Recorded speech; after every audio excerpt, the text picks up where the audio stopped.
This is not an area I spend a huge amount of time on, but I was involved for civil rights reasons in California's adult use legalization program. So I'm very familiar with the folks at Privateer, who are the biggest investor in Tilray, and they are really smart people.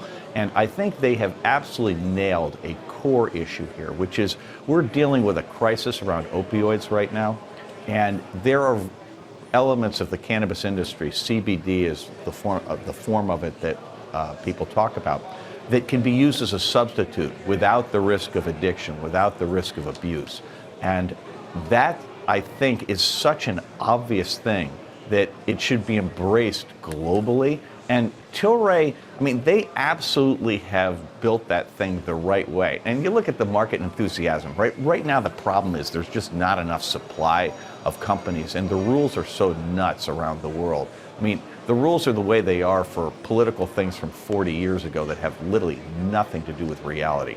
And, you know, the medical applications of cannabis are huge. Tilray is a leader in that whole space, and you know, they deserve to have the success they're having now. And I hope Brendan goes out and raises a pile of cash while he's got the valuation, because let's face it, that valuation, I mean, it's nuts relative to where the business is today. But someday it's going to be, you know, it's going to be a real industry.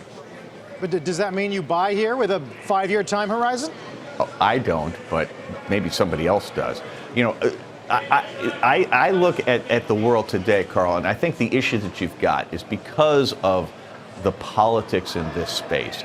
The industry largely operates in the United States as a cash business. There's no credit, no banking, no nothing. I mean, it keeps it in a pre-industrial state. It's impossible to grow the industry appropriately when you're not allowed to use any basic business tools like credit, like distribution, like brand. And, you know, in Canada, which is where Tilray operates, things are moving into the 21st century slowly but very steadily.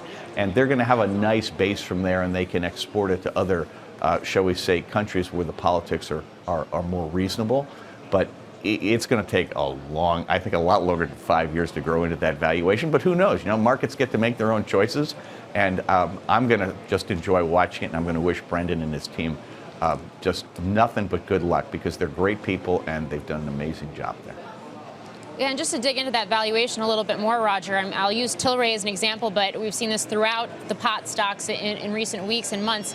I mean, Tilray went public in mid-July, and the stock is up 1,200% since then. It's getting compared to things like Bitcoin, and this idea that maybe it's fast turning into a bubble. Well, and I think that's demonstrably correct. And in my mind, one of the questions I have is whether some of the speculation that was going on in crypto has moved into the cannabis stocks during this collapse in the crypto space. Because, you know, I think we've talked about this before. Having all the retail speculation in crypto was really good for the stock market, right? Because it meant that the stock market was basically trading on what sophisticated investors thought the market was worth, which is not a perfect indicator, but it's better than having something nutso going on. And I just wonder if the collapse of crypto hasn't brought some of the speculative fever into the stock market, and that's all basically gone into cannabis. That is certainly how it looks to me, but, you know, who knows?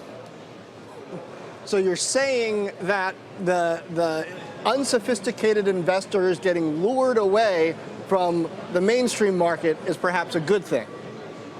Well, I'm saying if you're an investor in the public market and you want the bull market to continue, you don't want crazy speculation going on that creates bubbles that have to blow up, right? I mean, bubbles are fun when they're going up, but they're no fun when they burst. Whereas, you know, the kind of slower, steadier gains that we've seen in the market over 10 years have been fantastic for investors. And there's no obvious reason why that has to end if we don't do something dumb on trade or we don't have a bubble. And, you know, cannabis is a tiny little category, so you can have all the speculation you want there without hurting the market.